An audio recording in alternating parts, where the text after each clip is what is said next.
بسم الله الرحمن الرحیم. واصلان عزیز و ارجمند، درس بعدی ما شما Sailing Alone هست. تحت این عنوان Sailing Alone یعنی کشتیرانی به تنهایی یا تنهایی کشتیرانی کردن. یعنی یک داستان جالبه داره دیگه. بیشتر این داستان ها اگر اشتباه نکنم بر مبنای حقیقت هست، یعنی هیچ کدوم از اینا صورت افسانه‌ای نداره، اینا همه بر مبنای حقیقت هست. این در مورد یک ژاپنیه، یک پسر بچه 14 ساله ژاپنی که از سواحل ژاپن اقیانوس کبیر طی میکنه و خود به سواحل غربی آمریکا یعنی سان فرانسیسکو میرسونه بعد از 55 روز. خب خیلی وارد جزئیات داستان نمیشم، خودشون میپردازیم به این صفحه اول.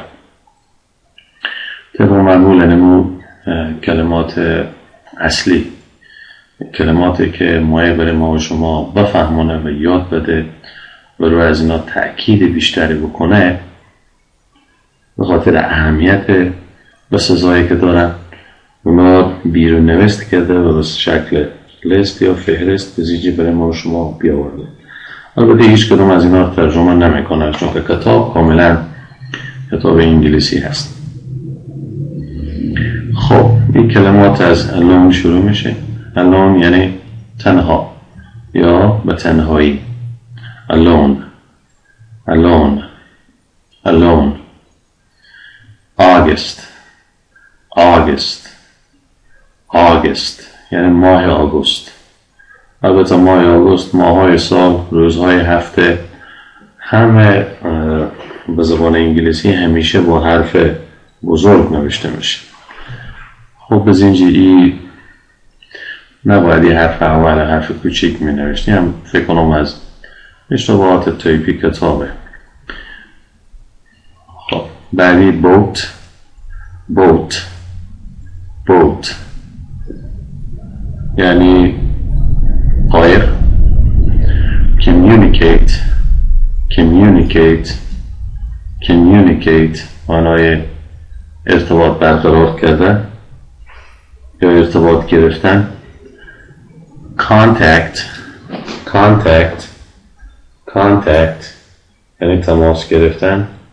later later later later هم به معنای دیرتر و هم به معنای بعدها، بعدها.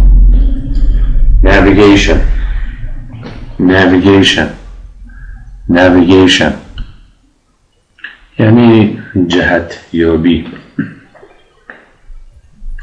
البته معنی‌های دیگری هم داره. به این متن درس ما شما نزدیکترین معنی همین جهت یابیه. بعدی ocean ocean ocean یعنی اقیانوس یا بحر. over over over over که نظر به جمله دیگه معنی از این معانی خیلی متعدده میتونه داشته باشه. یکی از معنی های رو یا بر معنی میده، با فعلا ترکیب میشه، به فعلا معنی خاصه میده و دیگه ساختارها معنی خاصه پیدا میکنه، باز با متن روشن تر میشه. parents parents parents یعنی پدر و مادر یا والدین. radio radio radio رادیو اما بزید متن مخابره معنی بده، منظوری مخابره هست. سیل سیل سیل سیل یعنی کشتیرانی کردن یا با کشتی رفتن، با کشتی سیر کردن، با کشتی طی کردن مسافت. special special special معنی ویژه یا خاص.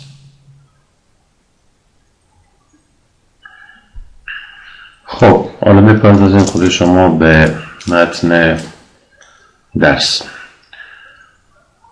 همونطور که عنوان در صدر صفحه مشاهده میکنیم، این عنوان sailing alone هست. sailing alone یعنی تنها کشتی رانی کردن یا به تنهایی با کشتی رفتن به جای.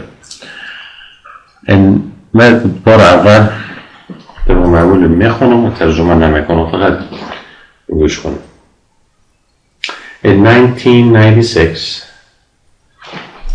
Saburo Takahashi sailed across the Pacific Ocean. Many other people did this before Subaru, but he was special. At age 14, he was the youngest person to sail across the Pacific by himself. Subaru left Tokyo on July 22nd, 1996.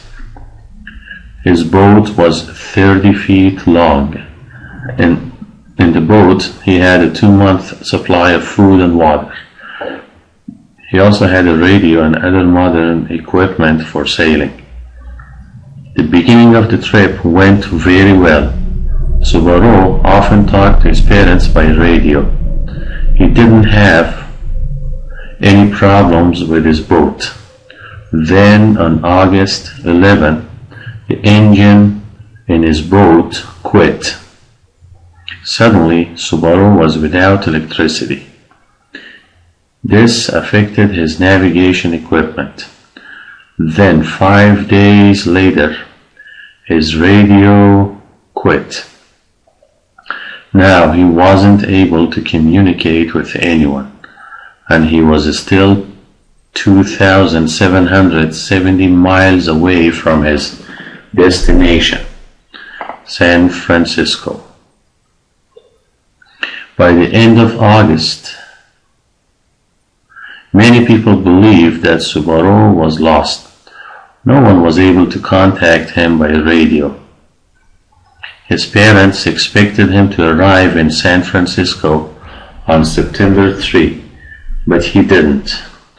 Then on September 13, Subaru sailed into San Francisco. After 55 days in his boat, his trip was finally over. Many people believe that Subaru was too young to sail alone. They say that parents shouldn't allow children to make such dangerous trips. However, other people say that children should have adventures too. What do you think?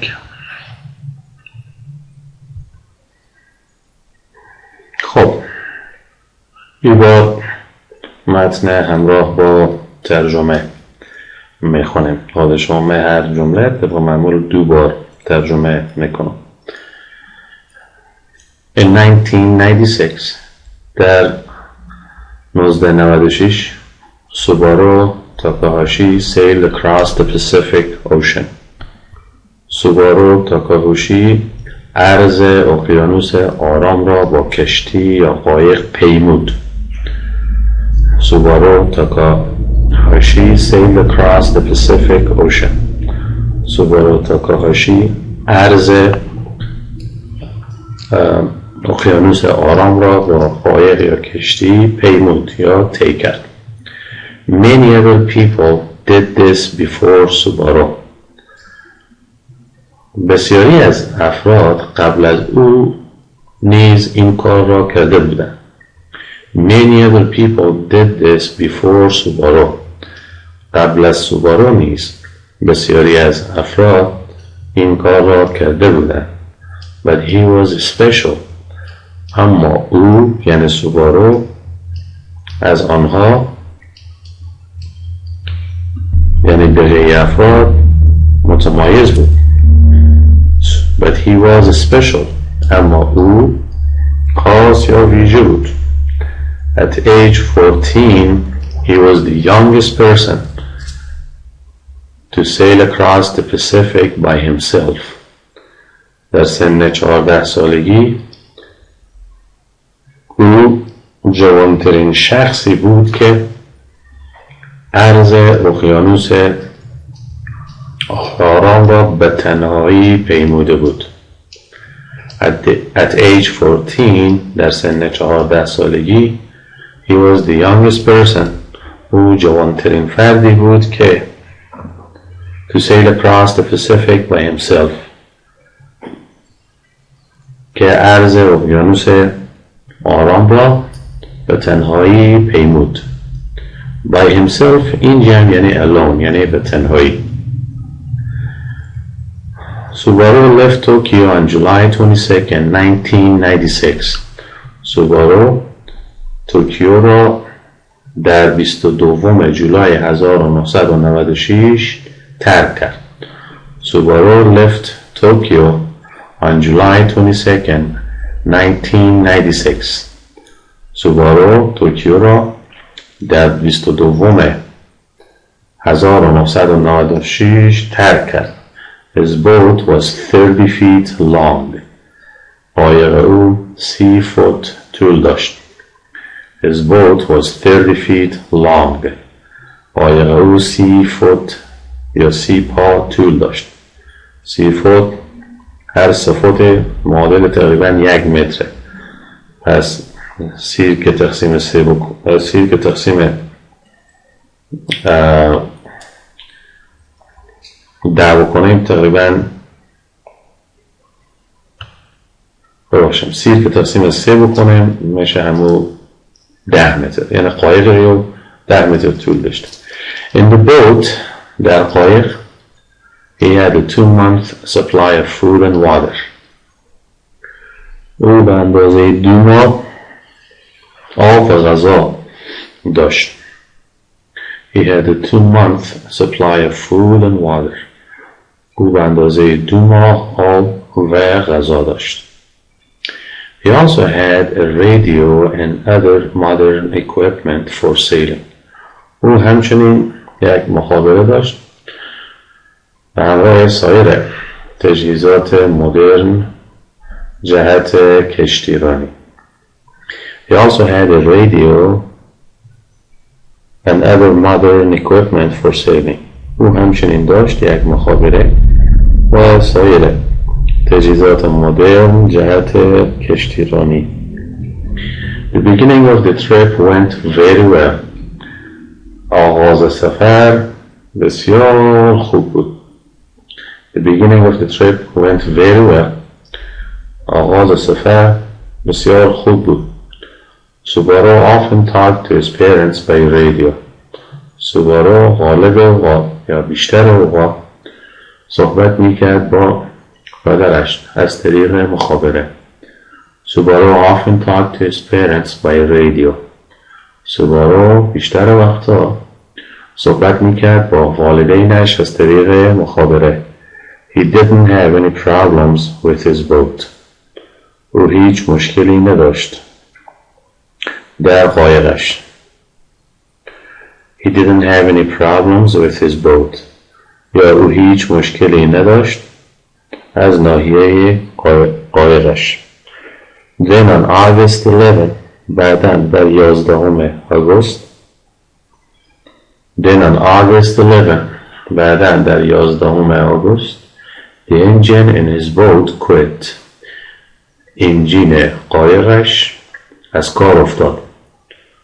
quit معنای ترک کردن. quit همچنین از کار افتادن یک دستگاه یا وسیله میشه. The engine in his boat quit. انجین قایقش از کار افتاد. Suddenly Subaru was without electricity. ناگهان سوبارو بدون برق یا الکتریسیته ماند. Suddenly ناگهان Subaru was without electricity. سوبارو بدون برق ماند. This affected his navigation equipment. این امر باعث شد تا او تجهیزات جهتیابی یا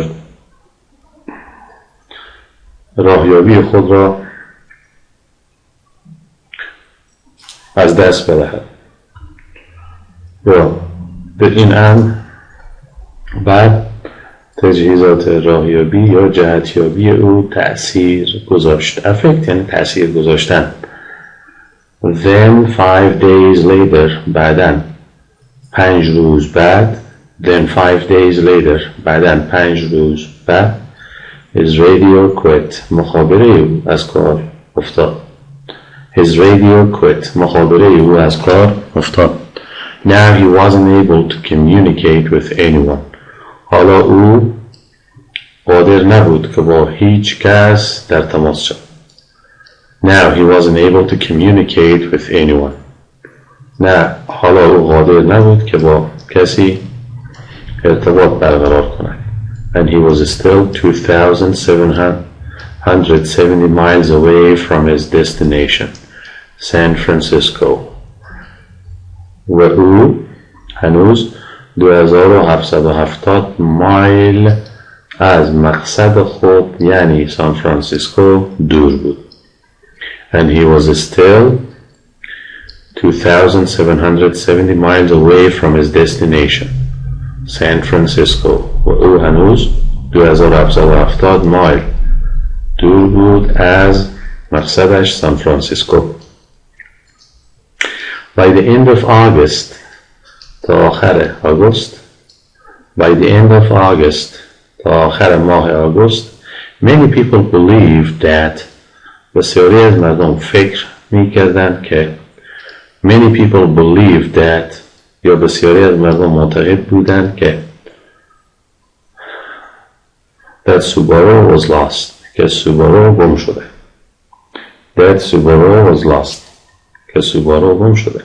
no one was able to contact him by radio هیچ کس نمیتوانست که به او از طریق مخابره تماس بگیرد.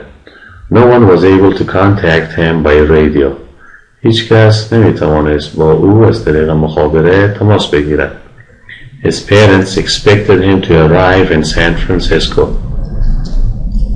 پدر و مادر او یا والدین او انتظار داشتند که او برسد به سان فرانسیسکو on September 3 در 3 سپتامبر but he didn't اما او نرسید. his parents expected him to arrive in San Francisco on September 3 but he didn't والدین او انتظار داشتند که او به سان فرانسیسکو در 3 سپتامبر برسد اما او نرسید. then on September 13 بعداً در 13 سپتامبر Subaru sailed into San Francisco Subaru با کشتی به سان فرانسیسکو رسید. after 55 days in his boat بعد از 55 روز سپری کردن در قایق کشتی his trip was finally over سفر او بالاخره تمام شد یا سپری شد. his trip was finally over سفر او بالاخره تمام شد یا سپری شد. many people believe that بسیاری از مردم فکر میکنند که many people believe that بسیاری از مردم معتقدند که Subaru was too young to sail alone که سوبارو جوانتر از آنی است که به تنهایی کشتی رانی کند. Subaru was too young to sail alone که سوبارو جوانتر از آنی است که به تنهایی با کشتی به سفر برود یا کشتی رانی کند. They say that parents آنها میگویند که والدین shouldn't allow children to make such dangerous trips. والدین نباید اجازه دهند فرزندانشان را که به چنین سفرهای خطرناکی بروند. They say that parents shouldn't allow children. آنها میگویند که والدین نباید اجازه دهند اطفال را یا فرزندان را to make such dangerous trips که چنین سفرهای خطرناکی داشته باشند. However, اما other people say that سایر مردم میگویند که children should have adventures too. که فرزندان باید زندگیشان با حوادث و جریان همراه باشد یا ماجراجویی همراه باشد. adventures تحت لفظی به معنای ماجرا یعنی حادثه. children should have adventures too به معنی که اطفال یا فرزندان نیز باید زندگیشان پر از یعنی حادثه و ماجراجویی باشد. What do you think؟ شما چی فکر میکنید؟ یا به نظر شما چگونه؟ خب این بود درس بعدی ما و شما. تشکر از وقت شما و توجه و تحمل شما دوستان. سلامت و پایدار و برقرار باشیم. خداوند یار و نگهدار شما.